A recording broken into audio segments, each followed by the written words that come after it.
sa inyo mga idol. Welcome back na naman sa aking YouTube channel. Ayun mga idol, ang kunting tips lang po to mga idol sa mga baguhang nagmamanok at sa mga hindi marunong pumasok sa classroom ng exam ng ating mga idol. Kung bago ka pa lang sa aking YouTube channel, pakipindot mo yung subscribe button, then pakipindot na rin yung notification bell para maging updated ka sa mga videos ko, mga tips na ibabahagi ko sa aking nalalaman. Ayun mga idol, ito konting tips lang to mga idol para sa paghahanap ng kapareho sa pag-i-exam. Kung ikay mag-i-exam, punta kayo sa classroom, ayun po. Ang ibabahagi ko po, yung paghawak lang po ng ating alaga. Yung ating pag-i-examine, yun po. Pag pumasok po kayo sa isang room mga idol sa examination, pagparis po ng maka-exam ng inyong alaga, pagpasok niyo po lang po, dapat po, paghawak niyo po ganito. Ibaba niyo po itong pakpak na to, ito, at itong kabila rin, yan. Para po mga idol, mapapansin po ng may hawak dun sa ibang mga nagharap din maka-exam, ay maliit po yung inyong alaga. So, sa totoo po, talaga pong malaki po yung alaga nyo. Pag ito'y hawak nyo na ganyan, bilog na bilog po yun. Ganyan. Baka simple lang ito mga idol, pero marami itong hindi alam. Napapansin ko, yung iba, pag nakikita ko, talagang hawak lang sila ng ganyan. Kitang-kita nyo po yung alaga nila ay talagang buo. Yan mga idol. Yan lang po mga simpleng paghawak na sa ating alaga. Dapat nagtitandaan mga idol, nakababa kapag ang pakpak. Malit po siya tingnan pag nakababa. Ang lit po niya. Oh. Pero pag inangat nyo po yan, isakto nyo sa yung lagay sa paghawak. Ayan po, makita nyo po yung katawan. Buong buo po siya. Kaya na mga idol, sa pagkahig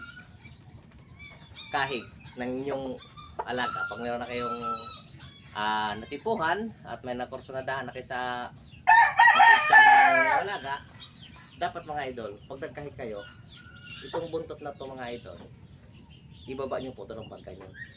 Ganun po ang paghawak. Huwag nyo po siyang hayaan na dumiretso yung kanyang pusot. Mga ganyan lang po. Ganito. Huwag mo ganun. Kasi pag nakadiretso po, lalo na't matangkad ang inyong pa-examine, ay maaari pong mataas po ang inyong makaka-exam. Gawa po ng mataas po ang inyong alaga. Makikita nyo naman din po sa inyong alaga kung kakayanin po ba ng inyong alaga yung laki at taas ng inyong makaka-exam ng inyong alaga. Yan po mga idol, napakasimpleng tips lang to, pero marami pong hindi alam ito. Ayan mga idol. Ang importante po, huwag po natin yung hawakan yung ating alaga. Dapat po, yung ating alaga dapat na magpahinga. Kasi po, mainit din po ating kamay. Diba? Pag napapansin po dapat kumain ka ng LRT. Pag marami pong pasahero, di ba ang init? Kung kayo lang, hindi mainit. Ganun po yun. Yung ating alaga na exist na i-stress po sila, pag lagi natin silang hinahawakan. Kaya lagi po sila, ang paghahawak mo nila dapat hindi po tatagal po ng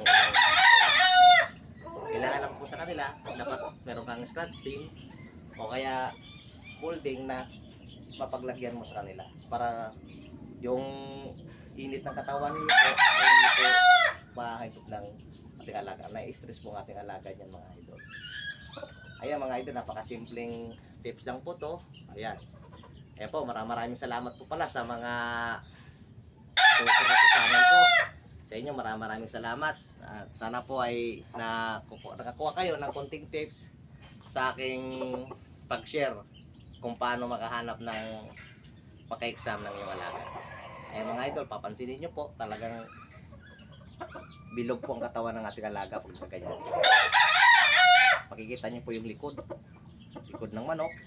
O, buong buo. Kita nyo po. So pag ibaba po, ano napapansin nyo mga idol? Lumiliit po yan. Ayan. Napakasimpleng parami doon. Maraming salamat po sa mga sumuporta sa channel ko. Maraming salamat sa inyo. God bless po. Sana po ay sabayan kayo ng swerte sa paghahanap nyo ng maka-exam ng inyong alaga. Maraming salamat.